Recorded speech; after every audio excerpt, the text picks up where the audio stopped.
Before you begin making the popovers, preheat the oven to 450 degrees Fahrenheit. Preheating the oven will allow it to heat up while you are working.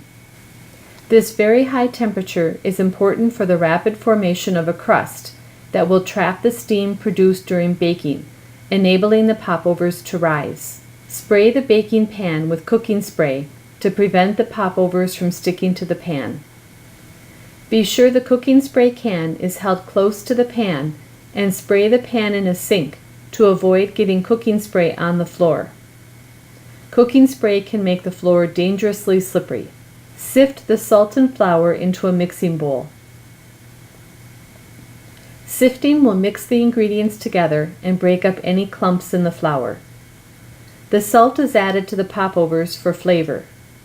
The flour contains proteins that will create the gluten matrix and starch that will gelatinize during baking.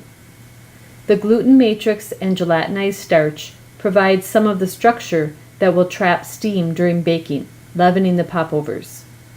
The proteins and sugar in the flour also participate in the Maillard reaction during baking. Next, beat the egg in a separate bowl to break it up. In this recipe, the egg adds color and flavor to the popover. During baking, the proteins in the egg coagulate and provide structure. The egg also provides liquid that creates steam and leavens the popovers during baking. Phospholipids in the egg yolk act as an emulsifier. Add the milk to the egg and beat until they're thoroughly mixed. The milk will dissolve the salt and disperse the other ingredients. It also leavens the popovers when it's converted to steam during baking. Sugar and proteins in the milk participate in the Maillard reaction during baking. Add the oil and mix well. The oil tenderizes the popovers by coating the flour and reducing gluten formation. The oil also contributes to the flavor. Add the wet ingredients to the dry ingredients all at once. Beat the mixture with a rotary beater to thoroughly combine the wet and dry ingredients and form a batter. Continue beating the mixture until it's no longer lumpy.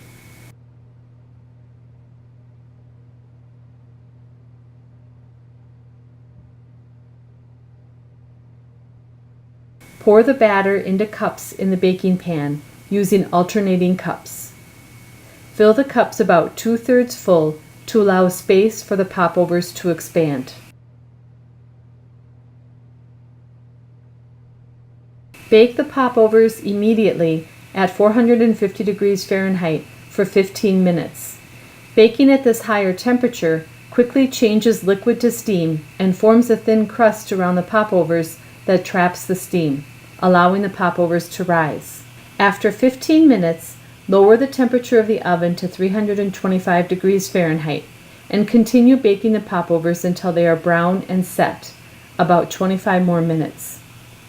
The lower temperature will allow the starch to finish gelatinizing and the protein structure to set without over-browning the popovers. When they are done baking, cut a small opening in the popovers at the pan top level with a sharp knife. This will prevent the popovers from collapsing when the steam condenses by allowing air to flow inside the popovers as they cool. Remove the popovers from the pan and allow them to cool on a cooling rack.